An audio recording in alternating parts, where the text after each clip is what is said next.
बोलने वाले बोलेंगे, मैं बाबा भोलेनाथ का भक्त हूँ। माननीय मुख्यमंत्री जी ने कहा माथे की लकीरों को कोई नहीं मिटा सकता, मुझे मौका मिला है। आप मुझे बताइए मैं कैसे आम कार्यकर्ता नहीं हुआ। जिस आदमी ने मैंने अब 10 साल की उम्र में अपने पोस्टर लगाने कांग्रेस के शुरू किए थे, तो मैंने संघर्ष किया है। एक शब्द होते हैं कबूतर और एक सपुत्र, तो सभी लोगों को यह था कि ये नहीं चला पाएगा। तो मेरे पिताजी तो स्वर्गीय वीरभद्र सिंह के हनुमान होते थे, ये मित्र मंडली की बात कहाँ से आ गई। कांग्रेस की तरफ से प्रत्याशी बनाए गए अनुराग शर्मा अब राज्यसभा में हिमाचल की आवाज को बुलंद करेंगे। इस समय हमारे साथ बातचीत के लिए अनुराग शर्मा मौजूद हैं। सर, एक आम कार्यकर्ता को बड़ी जिम्मेदारी दी गई है, क्या कहना चाहेंगे? मैं आपको बताना चाहूँगा कि मेरे ऊपर जो जिम्मेवारी दी है, सभी हिमाचल वासियों की मेरे ऊपर आशा है, तो मैं आपकी सब हिमाचल वासियों की उम्मीदों पर खरा उतरूंगा और प्रदेश की आवाज़ को किसी भी मंच पे मेरे को उठाना पड़ेगा, मैं उसको उठाऊंगा। प्राथमिकता क्या रहेंगी, क्योंकि आप खुद भी टूरिज्म से जुड़े रहे हैं, ट्रांसपोर्ट से भी आप जुड़े रहे हैं, प्राथमिकता क्या रहेंगी हिमाचल की? देखिए, मैं टूरिज्म तो मैंने पहले अपने आपको बताया कि टूरिज्म का मेन मुद्दा है, ये टूरिज्म स्टेट है। और किसी भी अगर स्टेट की आर्थिकी आपने देखा है जो पास्ट में भी, तो टूरिज्म से जो है उसकी आर्थिक भी बढ़ती है, सब रोजगार भी है। हर किसी को सरकारी रोजगार नहीं दे सकते। मैं तो आपको बात करूंगा, ये सारे लोग जो पैराग्लाइडिंग से जुड़े लोग हैं, मेरे अपने गांव के लोग वहाँ पे 360 पायलट वहाँ पे रजिस्टर्ड हैं। उनके घरों में अगर 10-10 आदमी 3600 लोग, वहाँ पे ढाबे हैं, रेस्टोरेंट हैं वहाँ पे। तो हमारी आर्थिकी, अगर हमारे पास पैराग्लाइडिंग नहीं होती और विश्व विख्यात हमारे पास पैराग्लाइडिंग साइट नहीं होती, सारे भाई यहाँ पे खड़े हैं, अगर ये अपने परिवारों का पालन कर रहे हैं तो टूरिज्म की वजह से। और मैं चाहूँगा कि हमारी रोड कनेक्टिविटी, हमारे टूरिज्म के साहसिक खेलों को मैं आपको बताना चाहूँगा, ये हमारे प्रदेश में अगर आपकी राफ्टिंग है, आपकी बंजी जंपिंग है, आपकी पैराग्लाइडिंग है, जो भी हमारी स्कीइंग है, जो पूरे प्रदेश में आपके किन्नौर में, कुल्लू मनाली में, तो उनके लिए मेरे को एक मंच मिला है। और मैं तो इन संस्थाओं के साथ 2005 से जुड़ा हुआ हूँ, तो मेरी बिल्कुल प्राथमिकता रहेगी कि प्रदेश को आगे बढ़ाने के लिए मैं वहाँ पे काम करूँ। विपक्ष आरोप लगा रहा है कि आप आम कार्यकर्ता नहीं, आप सुक्खू जी के करीबी हैं। इस बात का फायदा आपको मिला है क्योंकि मित्र मंडली की सरकार है और एक नया मित्र जुड़ गया है और आप करोड़पति आदमी हैं। आप कहाँ से आम कार्यकर्ता हैं? मैं आपको बताना चाहूँगा, मैं 1994 में NSCI से मैंने अपने कैंपस प्रेसिडेंट से अपना शुरू किया था। मैं जिला NSCI में रहा, प्रदेश NSCI में महासचिव रहा। मैं बताना चाहूँगा उस टाइम जो अतुल शर्मा प्रधान थे, या मैं केवल सिंह पठानिया जी, उनके साथ मैंने महासचिव रहा। मैं अपने मुख्यमंत्री सुक्खू भाई जी के साथ, मेरे को युवा कांग्रेस में जो सचिव का मौका मिला, उसके बाद मैं प्रदेश जिला कांग्रेस में मैंने काम किया। जब हमारे वहाँ पे विजय शर्मा जी वहाँ पे होते थे, उनके साथ काम किया। प्रदेश कांग्रेस कमेटी में मैंने सचिव के रूप में काम किया। मैं ऑब्जर्वर रहा कई विधानसभा क्षेत्रों का। आप मुझे बताइए मैं कैसे आम कार्यकर्ता नहीं हुआ। जिस आदमी ने मैंने 10 साल की उम्र में अपने पोस्टर लगाने कांग्रेस के शुरू किए थे, तो मैंने संघर्ष किया है।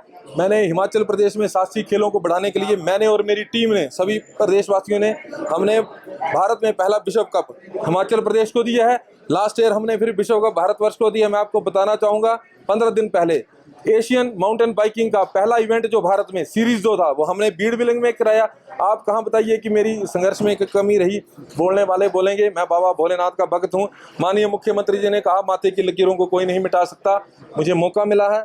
और मैं बिल्कुल, आप मेरे कारोबार की बात करें, मेरा पिता पर की, मेरे दादाजी जो ठेकेदार होते थे, मेरे पिताजी तो 78 में एक क्लास कॉन्ट्रैक्टर थे, जब वो जिला कांगड़ा में सिर्फ एकमात्र वो कॉन्ट्रैक्टर। बहुत संघर्ष उन्होंने किया और उनके देहांत के बाद अगर मुझे वो संभालने का मौका मिला, तो एक शब्द होते हैं कबूतर और एक सपुत्र, तो सभी लोगों को यह था कि ये नहीं चला पाएगा। अगर हम परिवहन व्यवसाय से जुड़े थे, मैं आपको बताना चाहूँगा 1994 में मेरे पिताजी ने बस शुरू की थी। वो किस लिए बस शुरू की थी? भीड़ में उस टाइम 3 बसें आती थी। छोटा बंगाल रोड में मेरे जो पिताजी ने पीड़ा समझी लोगों की, और आज भीड़ में अगर आधे घंटे के बाद बस है तो उसमें क्या बुरा किया। अगर कोई प्रदेश से बाहर का लोग वहाँ पे बसें चलाता या कोई काम करता तो भी तो किसी ने चलानी थी, पर ये मेरे पिताजी ने मुझे पिता पर की ये सौंपा था और उसको संभालना मेरा फर्ज था। तो मैं उसमें ठीक निकला, उसमें क्या बुरी बात है। और आप मेरे टैक्सेस देखिए, अगर हमने किया, कोई ऐसे तो है नहीं जो सारे टैक्स देके इसमें आए हैं। आपके हलफनामे को लेकर चैलेंज कर दिया गया है, राज्य चुनाव आयोग के पास शिकायत चली गई है, उसको किस तरीके से? देखिए, मुझे अभी इस बारे में तो नॉलेज नहीं है।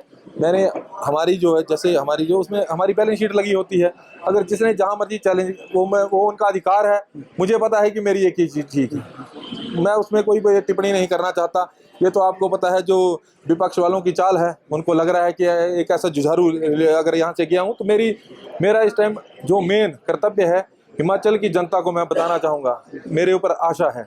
और अगर विपक्ष के भी अगर मैं तो उनसे भी गुजारिश करूँगा, MP अगर वो उनको हमारी ज़रूरत है कांग्रेस की विचारधारा की, प्रदेश की आवाज़ उठाएं। इन बातों में फंसे, आप ये बताइए कि इन बातों में फंस के प्रदेश का हित होगा इन बातों में? और जो वो उनका अधिकार है, अगर ऐसा होगा, मैं पूरी तरह से बता रहा हूँ, मेरे बिल्कुल कागज साफ है।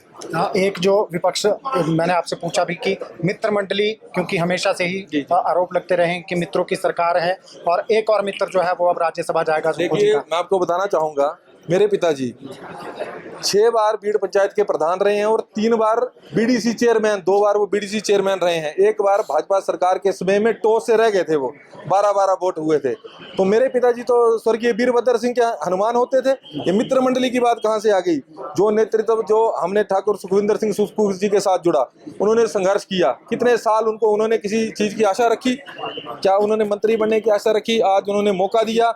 और मेरे साथ भी वैसे ही, मैं आपको बताऊं, मेरे लिए तो बहुत जैसे माननीय मुख्यमंत्री जी मुख्यमंत्री बने, हम तो उनको हम फॉलो करते थे, क्योंकि वो लड़ते थे, NSCI में लड़े।